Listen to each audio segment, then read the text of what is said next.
Inspirada em fatos reais, a Favorita retrata algum período do reinado de Ana I, rainha da Inglaterra, Escócia e Irlanda, durante o final do século XVII e início do século XVIII. Paralelamente a isso, em sua política externa, o reino inglês, recém-transformado em uma monarquia parlamentarista, travava uma longa e custosa guerra contra a monarquia absolutista francesa, tecendo implicações no núcleo político da trama, que consegue adaptar a história da época, ao mesmo tempo em que introduz temas mais complexos e pouco reportados, historicamente, como a suposta homoafetividade da rainha, por exemplo. A trama tem início com a chegada de Abigail Hill, uma jovem da baixa nobreza, ao Palácio Real, e prima de Lady Sarah, conselheira pessoal da rainha. A protagonista provinha de uma família nobre que havia perdido todas as suas posses e prestígios graças ao seu pai, um viciado em jogos que apostou tudo que tinha, inclusive a própria filha.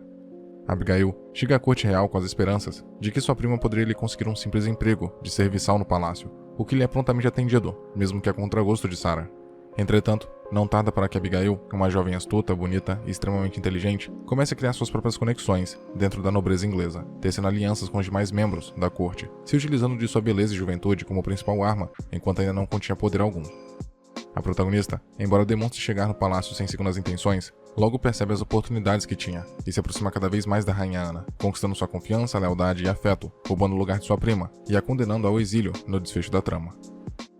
Embora não seja um tema devidamente aprofundado pelo longa, é demonstrado com clareza durante toda a história o distanciamento que a realeza inglesa, da época, tinha do mundo real, do mundo plebeu. Festas, palácios e demais extravagâncias eram recorrentes na corte, sendo a ignorância e a pomposidade uma característica quase obrigatória em quase todos os membros da nobreza, mesmo aqueles que presumivelmente deveriam assumir postos e cargos na condução do reino e da guerra. Da mesma forma, mesmo não se aprofundando propriamente nas questões políticas internas e externas, breves comentários são soltos durante a história, revelando a insatisfação generalizada da população frente ao governo da rainha Ana.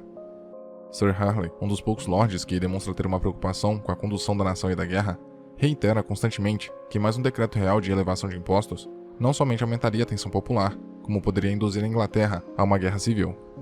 Outro indicativo desse descontentamento, o campo de fezes ao redor do palácio, fora criado pelos plebeus, que viam despejar seus excrementos no local, descrito por Sir Harley como uma forma da população demonstrar suas opiniões políticas sobre a realeza e a condução do país. A grande manifestação dessa futilidade e do distanciamento da realeza para com a sociedade em geral é justamente a monarca. Mesmo recebendo cartas e informes diariamente sobre a situação do país e o andamento da guerra, e tendo à disposição um vasto grupo de nobres e conselheiros militares para ajudá-la a conduzir o reino, a rainha permanece por vontade própria, alheia aos problemas do país, preferindo gastar seu tempo com festas, decorações e a criação de seus coelhos. A personagem, por vezes, demonstra ter algum tipo de debilidade intelectual, sendo extremamente influenciável, insegura e carente, alternando esse comportamento a um oposto de mesquinhez e arrogância. Embora baseado em fatos reais, o roteiro transcende a realidade e toma suas próprias liberdades criativas para contar sua história, não podendo assim ser fielmente atestado historicamente. Mas é uma característica em comum entre a personagem e a verdadeira Ana I, o agravamento de sua saúde e o surgimento de uma crescente loucura, que vão a tornando cada vez mais frágil conforme o tempo avança. Seus 17 coelhos, representando seus 17 filhos abortados ou natimortos, são o maior indicativo da fragilidade emocional da personagem, que se enxerga como alguém profundamente solitária e desamparada, para o desgosto de Lady Sarah, que a vê como uma monarca fraca e indigna de seu trono. Aproveitando-se de sua posição privilegiada e da propensão da rainha a ignorar a realidade ao seu redor, acatando os conselhos que recebe daqueles em quem confia, Lady Sarah surge como uma verdadeira governante do reino durante boa parte da trama, podendo até mesmo ser comparada a uma mestre de marionete no primeiro ato do longa, sempre sussurrando e influenciando a rainha conforme suas próprias convicções, às quais ela prontamente atende sem questionar. Em dados momentos, Lady Sarah até mesmo trata a rainha com hostilidade, a ameaçando e tomando decisões por si só, sem nem mesmo consultar sua majestade. Tal proximidade e influência para com a rainha foram conquistadas através de uma relação não somente de interesses ou laços sanguíneos, mas por uma relação carnal entre ambas as personagens, que agem como amantes, uma vez que as luzes do palácio se apagam. Mesmo não sendo deixado claro, é perceptível a ambiguidade dos supostos sentimentos que Lady Sarah diz nutrir por sua majestade. Enquanto Ana não consegue esconder suas fortes tendências homoafetivas, ficando até mesmo incomodada publicamente ao ver Sarah dançando com outra pessoa, na contramão, a duquesa parece o fazer apenas pelo interesse em manipular sua companheira, conquistando-a de forma romântica e assim a tornando dependente emocionalmente de si. Contudo, essa hegemonia da personagem, ao influenciar a rainha, passa a ser ameaçada e colocada à prova no momento em que Abigail pisa no palácio. Através de seus contatos, estratégia e sagacidade, a protagonista não demora a se aproximar da monarca e conquistar sua confiança, ao mesmo tempo em que não poupa esforços para afastar Lady Sarah desta.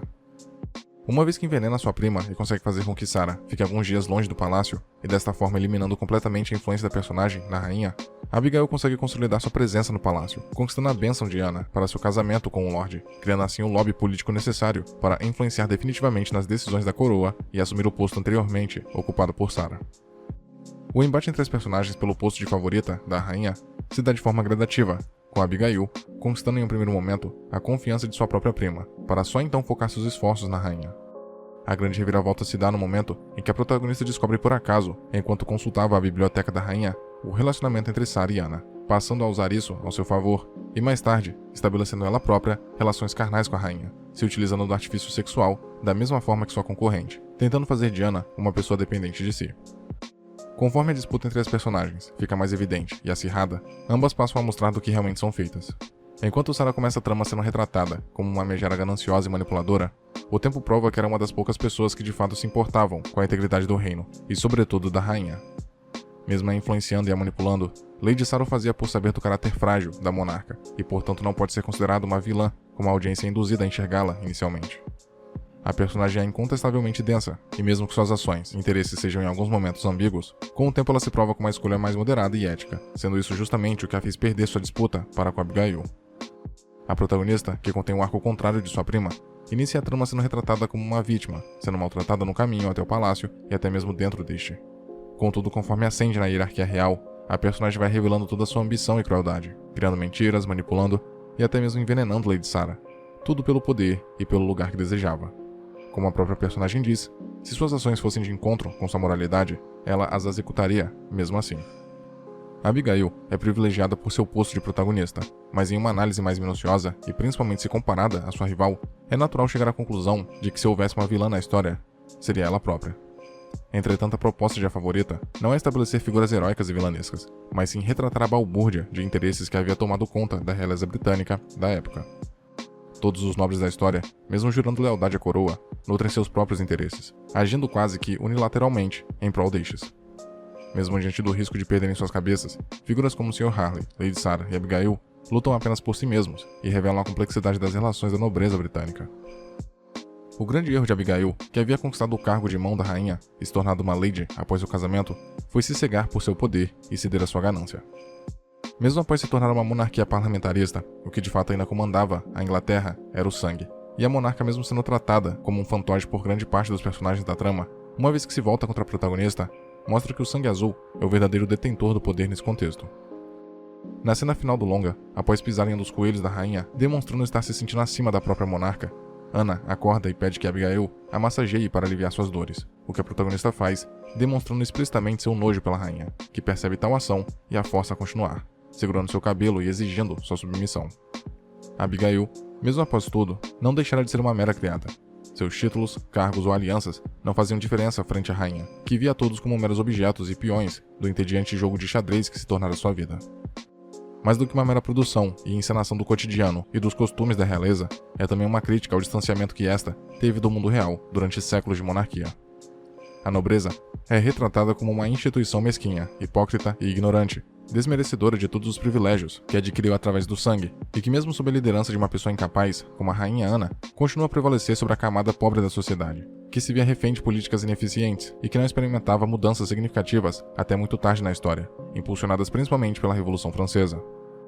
O arco de Abigail e Sarah mostra que o jogo político não se resume a valores e boas ações, mas a um constante conflito de interesses de todas as partes envolvidas, que mesmo podendo beneficiar a todos, dão preferência sempre aos seus interesses egoístas. Maquiavel já havia defendido a separação da moral pessoal e da política há quase 2 séculos, e uma vez que Sarah e Abigail não entenderam completamente isso, agindo de forma impulsiva nos momentos-chave, perceberam no jogo político se tornando meras peças de um tabuleiro que contém uma rainha que não sabe ou simplesmente não quer governar. Muito obrigado por ter chegado até aqui. Imagino que, de algum modo, esse vídeo tenha sido interessante para você, e por isso peço que o curta e o compartilhe para ajudar a divulgar o conteúdo do canal. Se quiser ajudar e puder, claro, torne-se membro e confira os benefícios de cada nível de assinatura. Na tela tem mais vídeos que talvez possam te interessar. Até a próxima.